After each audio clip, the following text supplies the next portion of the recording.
Alhamdulillahirabbil alamin. Wassalatu wassalamu ala asyrafil anbiya'i wal mursalin nabiyyina Muhammadin wa ala alihi wa sahbihi ajma'in. Asyhadu an la ilaha illallah wahdahu la syarikalah wa asyhadu anna Muhammadan abduhu wa rasuluhu alladzi la nabiyya ba'dah, amma ba'd. Anak-anakku yang sama-sama mengharapkan ridha Allah, Assalamualaikum warahmatullahi wabarakatuh. Puji dan syukur hanya kepada Allah Ta'ala yang masih memberikan kepada kita semua usia sampai dengan detik ini, yang masih memberikan kita izin untuk bisa memasuki bulan Ramadan yang penuh dengan keberkahan ini. Mudah-mudahan kita termasuk hamba-hamba Allah yang mendapatkan izin dari Allah Ta'ala untuk mendapatkan semua keberkahan bulan yang mulia ini, bisa mendapatkan ampunannya selama 1 tahun ke belakang, dan bisa mendapatkan segala kebaikan yang sudah Allah janjikan di bulan yang mulia ini. Anak-anakku yang sama-sama mengharapkan ridha Allah, hakikatnya bulan Ramadan tidak hanya sebagai bulan ibadah puasa saja. Meskipun memang hanya di bulan Ramadan lah puasa itu diwajibkan, hanya di bulan Ramadan ibadah saum itu menjadi wajib, tapi pada hakikatnya bulan Ramadan selain sebagai bulan ibadah puasa, bulan Ramadan adalah juga bulan ibadah Al-Quran. Kenapa? Karena sebagaimana yang kita ketahui bahwa Allah Ta'ala berfirman dalam surat Al-Baqarah ayat 185, Allah mengatakan, Syahrul Ramadan alladzi unzila fihi al-Quran. Bulan Ramadan adalah bulan diturunkannya Al-Quran. Maka ini menunjukkan bahwa Ramadan tidak hanya identik dengan puasa, tetapi Ramadan pun adalah ibadah atau bulan yang berkaitan dengan ibadah Al-Quran. Artinya di bulan Ramadan ini kita bisa mendekatkan diri kepada Allah Ta'ala tidak hanya dengan puasa saja, tapi juga tentu dengan Al-Quran. Anak-anakku yang sama-sama mengharapkan ridha Allah, tentu timbul pertanyaan, bagaimana cara kita mendekatkan diri kepada Allah dengan Al-Quran? Nah, berbicara tentang cara kita mendekatkan diri kepada Allah dengan Al-Quran, ada beberapa cara. Di antaranya adalah yang paling dasar dan yang paling mudah tentunya adalah dengan qiraah, yaitu kita membaca Al-Quran, baik kita paham ataupun tidak maknanya, baik kita mengerti atau tidak maksudnya, maka itu sudah termasuk qiraah. Itu sudah termasuk ibadah, dan itu sudah termasuk cara kita mendekatkan diri kepada Allah melalui Al-Quran. Adapun yang kedua, dan ini lebih tinggi sedikit tentunya, yaitu ketika kita membaca Al-Quran tidak hanya membaca lafaz demi lafaz, kata demi kata saja, tetapi ketika kita membaca Al-Quran dan memahami arti kata demi kata yang kita baca, dan itu yang disebut dengan tilawah.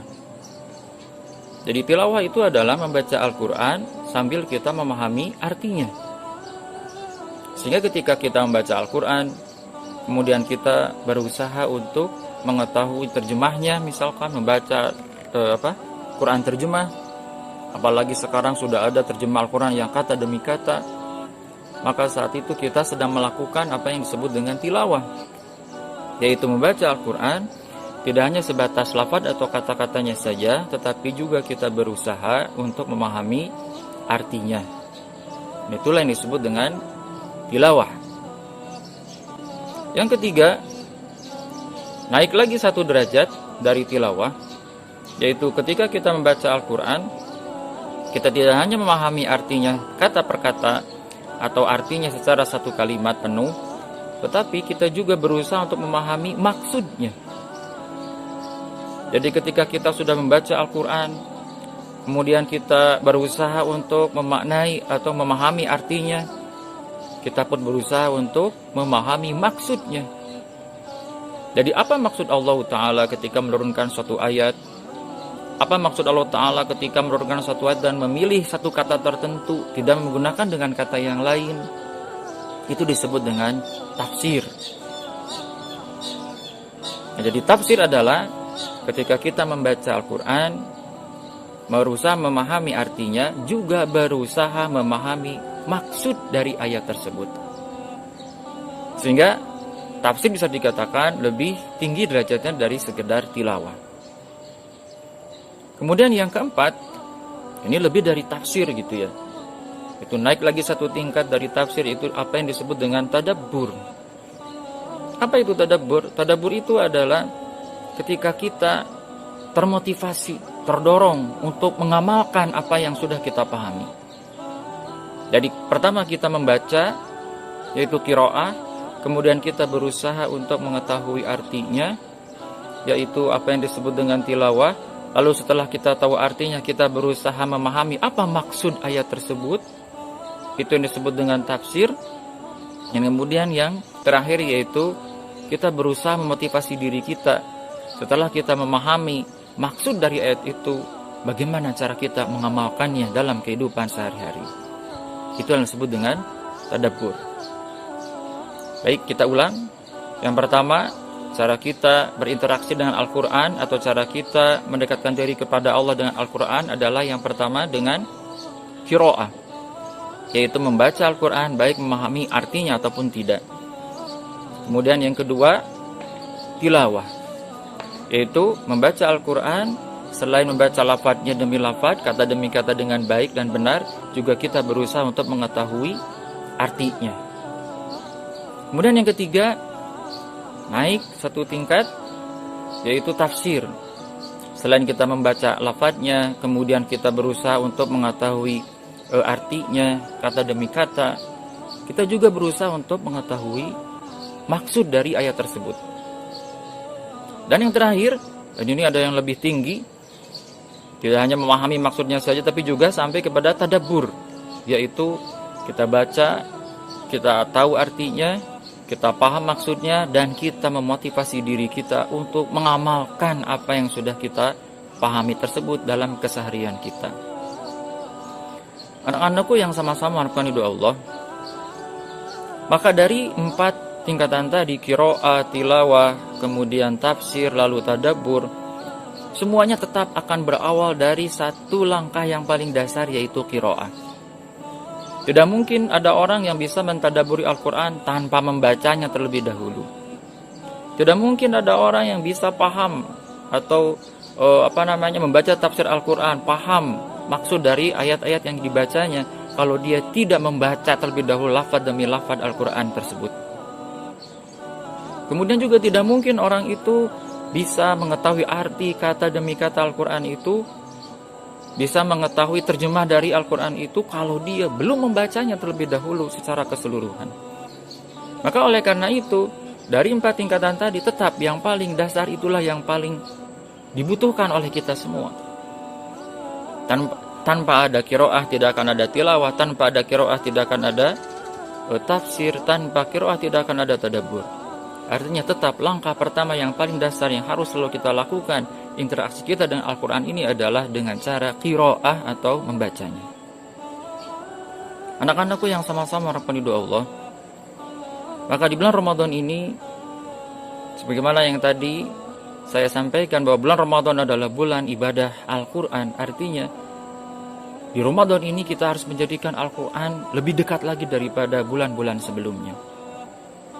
Kalau misalkan di hari-hari lain selain Ramadan, kita kadang baca Al-Quran, kadang tidak gitu ya. Dalam sepekan mungkin sehari baca, sehari tidak, atau bahkan yang lebih disayangkan, dan mudah-mudahan ini tidak terjadi kepada kita semua, sehari baca, 2 hari tidak, atau dalam satu pekan itu lebih banyak tidaknya daripada bacanya. Nah, maka di Ramadan inilah waktu untuk kita memperbaiki hubungan kita dengan Al-Quran. Al-Quran yang pada hakikatnya adalah petunjuk Allah untuk manusia. Al-Quran yang pada hakikatnya adalah, kalau bahasa lebih indahnya mungkin, Al-Quran sebagai surat cinta Allah untuk manusia. Di bulan Ramadan inilah buat kita waktu untuk kita untuk memperbaiki hubungan kita dengan Al-Quran. Sehingga di Ramadan ini mari kita targetkan bahwa tidak ada hari tanpa Al-Quran, tidak ada waktu tanpa membaca Al-Quran.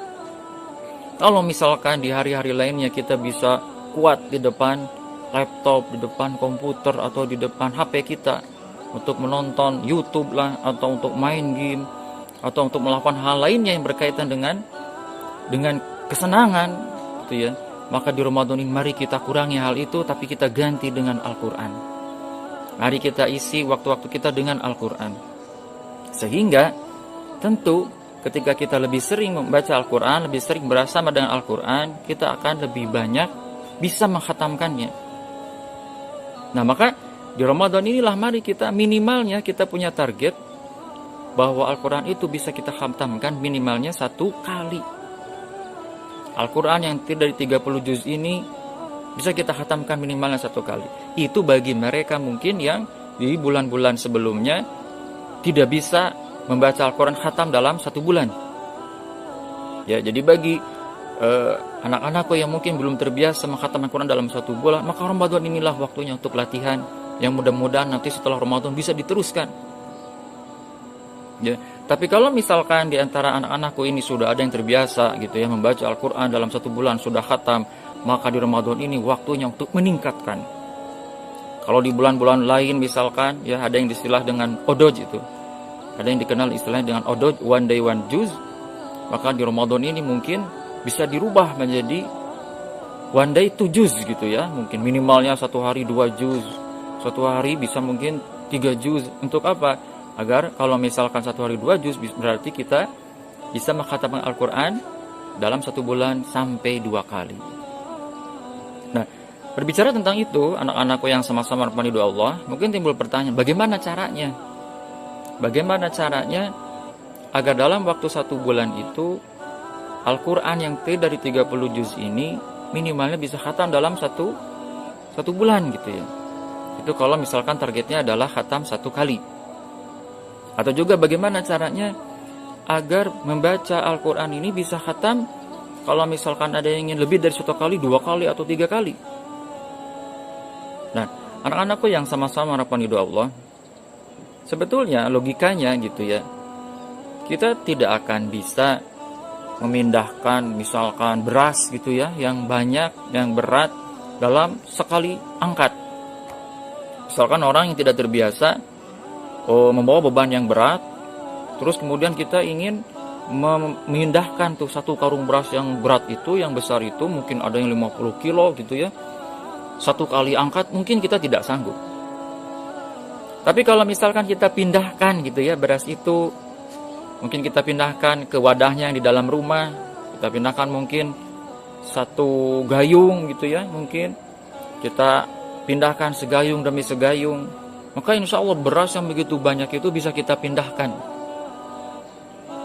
Atau juga mungkin misalkan benda yang lain gitu ya, batu bata misalkan, batu bata yang ribuan itu, yang 1 truk itu, tidak mungkin kita pindahkan dalam 1 waktu hanya dengan sendirian itu tidak mungkin. Seandainya kita pindahkan batu bata yang begitu banyak itu dengan sendirian, tentu harus kita pindahkan 1 demi 1. Atau mungkin kalau pakai alat ya 1 gerobak demi 1 gerobak yang kita dorong. Itu juga sebetulnya yang bisa kita lakukan dengan Al-Quran. Jadi kalau misalkan 1 duduk langsung 30 juz, ya memang susah gitu ya. Atau misalkan 1 hari 1 juz gitu ya, 1 duduk langsung 1 juz, mungkin yang belum terbiasa ya sulit. Ya, apalagi mungkin suaranya jadi parau dan sebagainya gitu ya. Sulit kalau tidak terbiasa. Maka cara yang harus kita lakukan adalah memecahnya atau memisah-misahnya. Kita semua paham bahwa Al-Quran itu 30 juz yang 1 juz Al-Quran itu terdiri dari 10 lembar Al-Quran. Atau 1 juz itu bisa dikatakan terdiri dari 20 halaman. Rata-rata seperti itu. Terutama untuk Al-Quran dengan Rasm Utsmani gitu ya, atau yang cetakan Madinah. Dan sekarang sudah hampir seluruh mushaf yang dicetak di Indonesia ini sudah mengikuti tata letaknya yang Rasm Utsmani itu, atau Al-Quran cetakan dari Madinah gitu ya. Yang mana 1 juznya itu terdiri dari 10 lembar atau 20 halaman.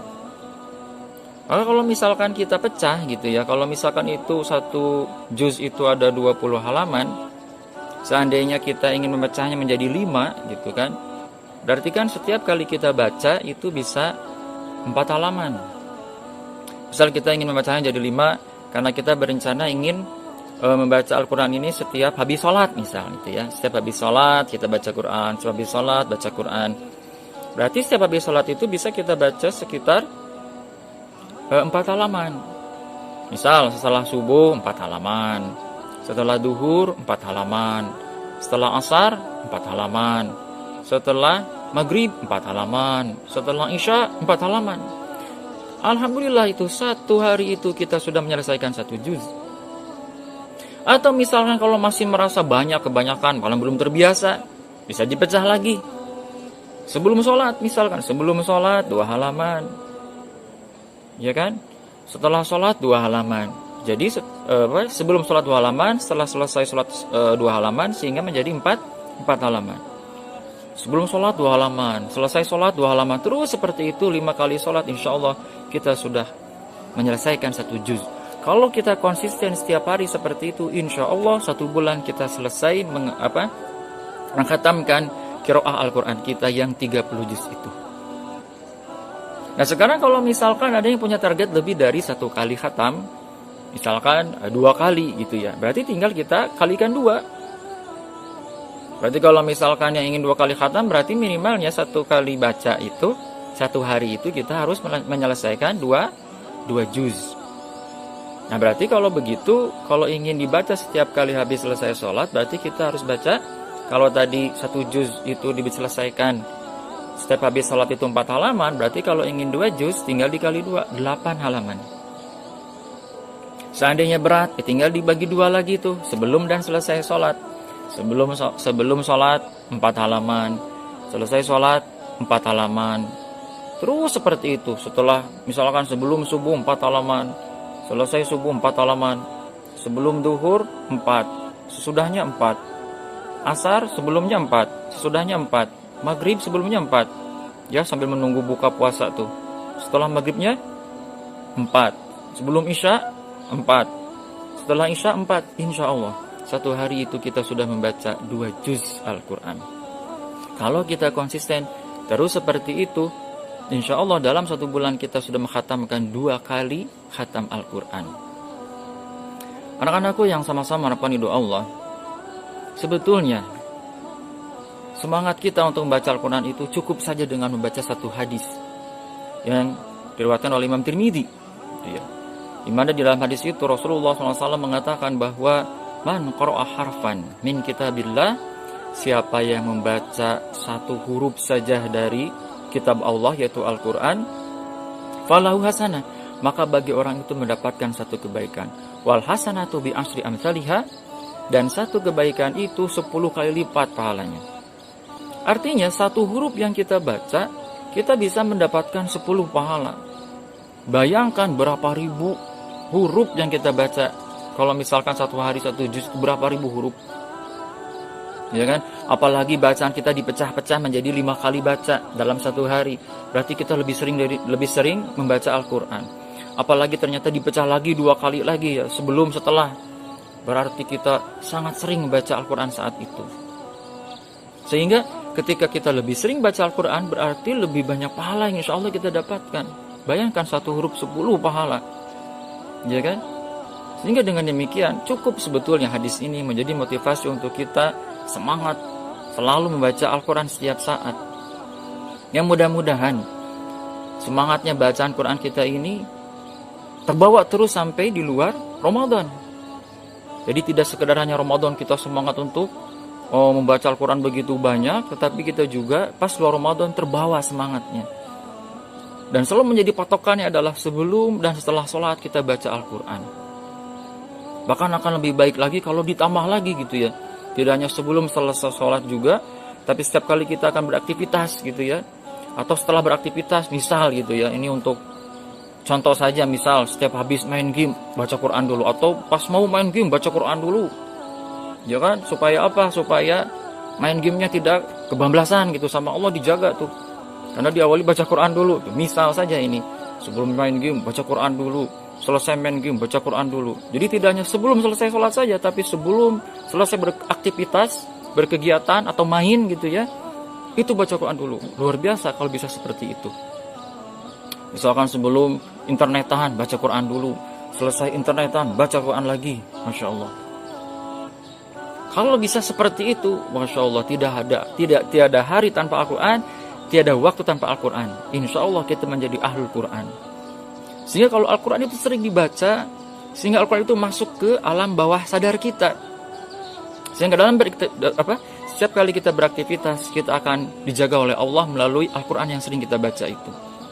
Walaupun tidak paham, itulah mujizatnya Al-Quran. Mau paham, tidak paham, Al-Quran itu luar biasa mempengaruhi hati seseorang yang sering membacanya.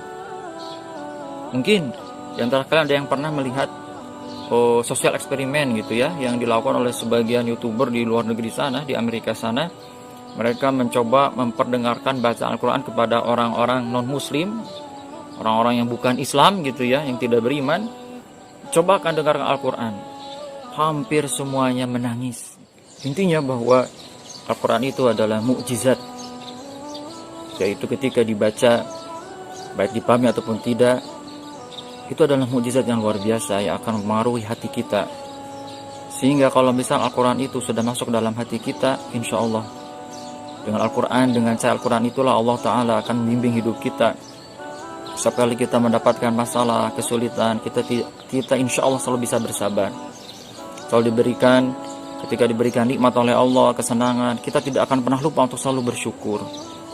Itulah diantara mukjizat Al-Quran, kalau Al-Quran itu dibaca setiap saat.